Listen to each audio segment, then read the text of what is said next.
Teninay, fandarana famakiana tenin'Andriamanitra.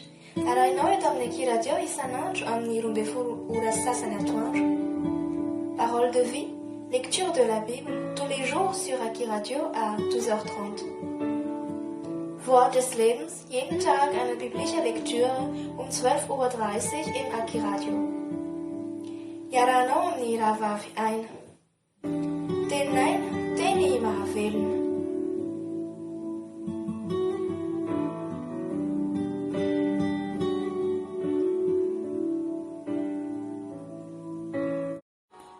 Ny filazantsara nosoratan'i Marka, toko 14.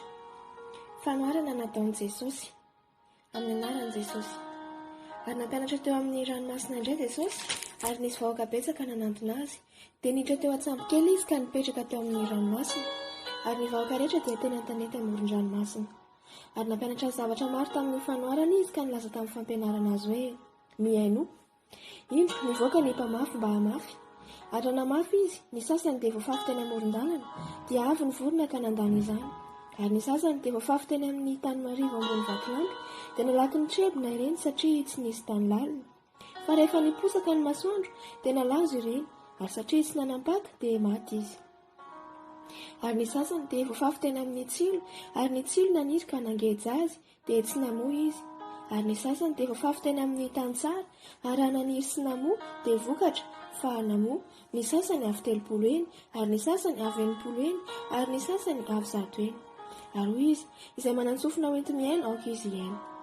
Ary raha teo amin'ny mangingina izy, dia nanantona azy ny amin'ny fanoharana, dia nanontany azy ny amin'ny fanoharana ireo nomba azy mba amin'ny 12 lahy. Ary hoy izy taminy, ianareo no efa nomena ny zava-miafina ny amin'ny fanjakan'Andriamanitra, fa amin'ireny izay any ivelany kosa ny zavatra rehetra dia atao amin'ny fanoharana. Mba hijery mandrakariva ihany izy fa tsy hahita, ary mba handre mandrakariva ihany izy fa tsy hahafantatra, fa ndra hibebaka izy ka havela ny elony. Ary hoy izy taminy, tsy azonareo fa ilay fanoharana teo, koa ataonareo ahoana no hahafantatra ny fanoharana rehetra. Ny mpamafy dia mamafy ny teny, ary ireto no ilay teo amoron-dalana, dia izay hamafazana ny teny, fa rehefa nandre izy dia avy niaraka tamin'izay Satana ka nanaisitra ny teny izay nafafy tao aminy.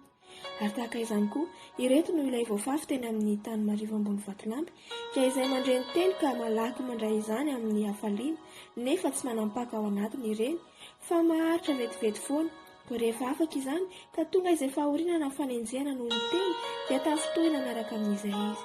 Ary misy hafa koa izay voafafy teny amin'ny tsilo, dia ireo no ilay nandre ny teny, fa ny fiahiahina izao fiainana izao sy ny fitaky ny harena ary ny filanan'ny zavatra hafa miditra dia mangeza ny teny ka tsy mamoa izy. Ary ireto no ilay voafafy teny amin'ny tany tsara, dia izay mandre ny teny ka mandray azy dia mamoa. Ny sasany avy 30 eny, ny sasany avy 80 eny, ary ny sasany avy 100 eny. Ary hoy izy taminy, moa entina va ny jiro mba hosarona vata famarana na atao ambanin'ny farafara? Tsy atao eo amin'ny fanaovan-jiro va izy?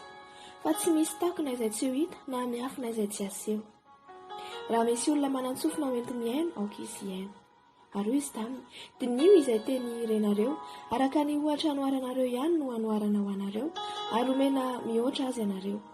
Fa izay manana no omena, ary ny amin'izay tsy manana na dia izay ananany aza tsy dia alaina aminy.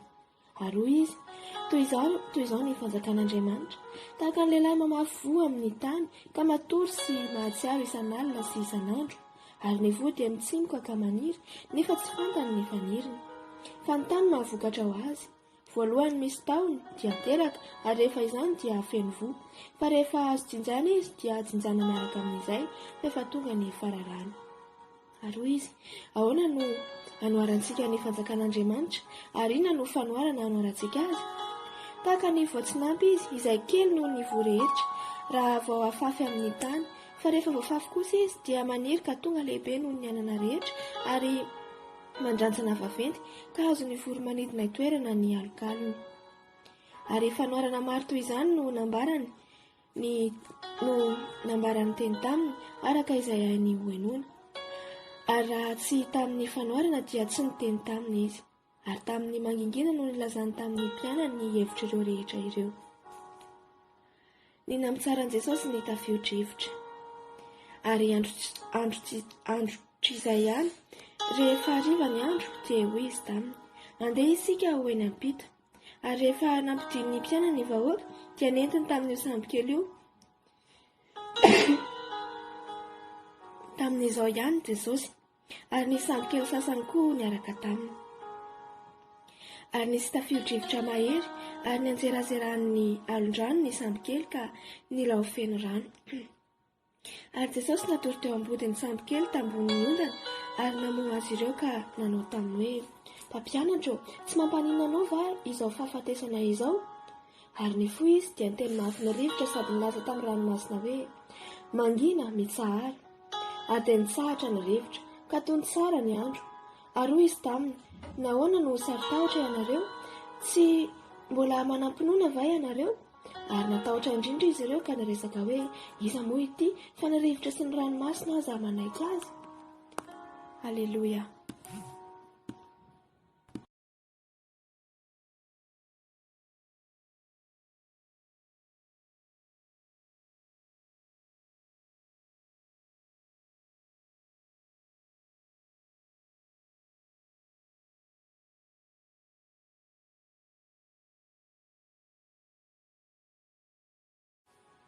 L'Évangile selon Marc, chapitre 4. Parabole du semeur, de la semence, du grain de sénévé. Au nom de Jésus. Jésus se mit de nouveau à enseigner au bord de la mer. Une grande foule s'étant assemblée auprès de lui, il monta et s'assit dans une barque sur la mer. Toute la foule était à terre sur le rivage. Il leur enseigna beaucoup de choses en parabole, et il leur dit dans son enseignement, « Écoutez, un semeur sortit pour semer. Comme il semait, une partie de la semence tomba le long du chemin. Les oiseaux vinrent et la mangèrent. Une autre partie tomba dans un endroit pierreux où elle n'avait pas beaucoup de terre. Elle leva aussitôt parce qu'elle ne trouva pas un sol profond. Mais quand le soleil parut, elle fut brûlée et sécha, faute de racines. Notre partie tomba parmi les épines montèrent et l'étouffèrent, et elle ne donna point de fruits.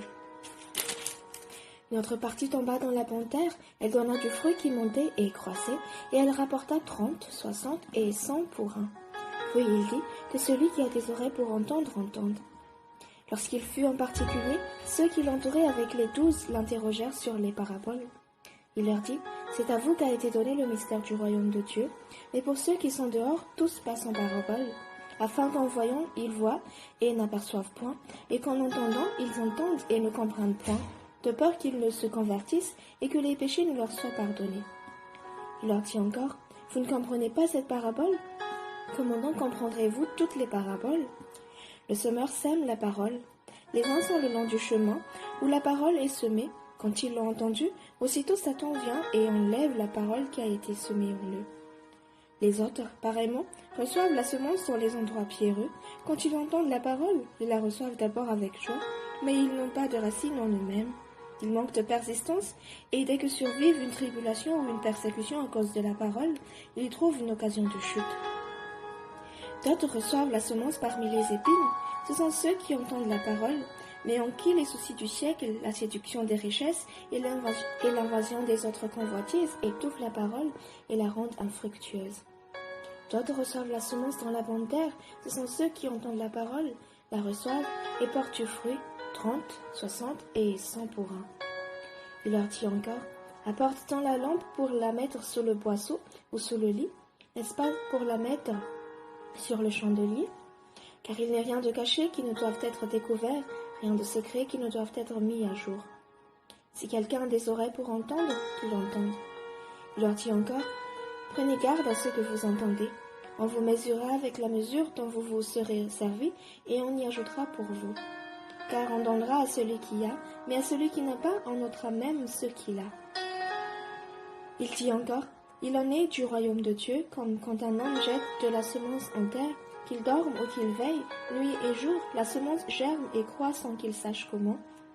La terre produit d'elle-même d'abord l'herbe, puis l'épi, puis le grain, tout formé dans l'épi, et dès que le fruit est mûr, on y met la faucille, car la moisson est là.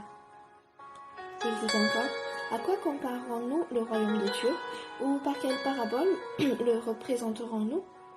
Il est semblable à un grain de sénévé qui, lorsqu'on la sème en terre, est la plus petite de toutes les semences qui sont sur la terre, mais lorsqu'il a été semé, il monte, devient plus grand que tous les légumes et pousse de grandes branches, en sorte que les oiseaux du ciel peuvent habiter sous son ombre.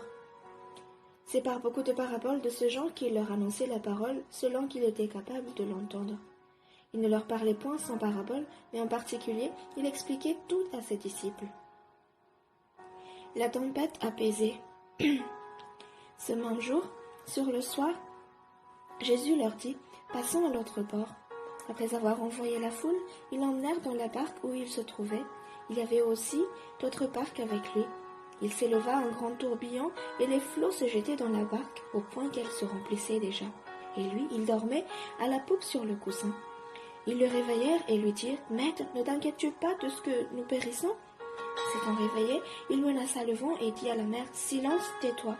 Et le vent cessa et il eut un grand calme. Puis il leur dit « Pourquoi avez-vous ainsi peur? Comment n'avez-vous point de foi ?» Ils furent saisis de grande frayeur et ils se dirent les uns les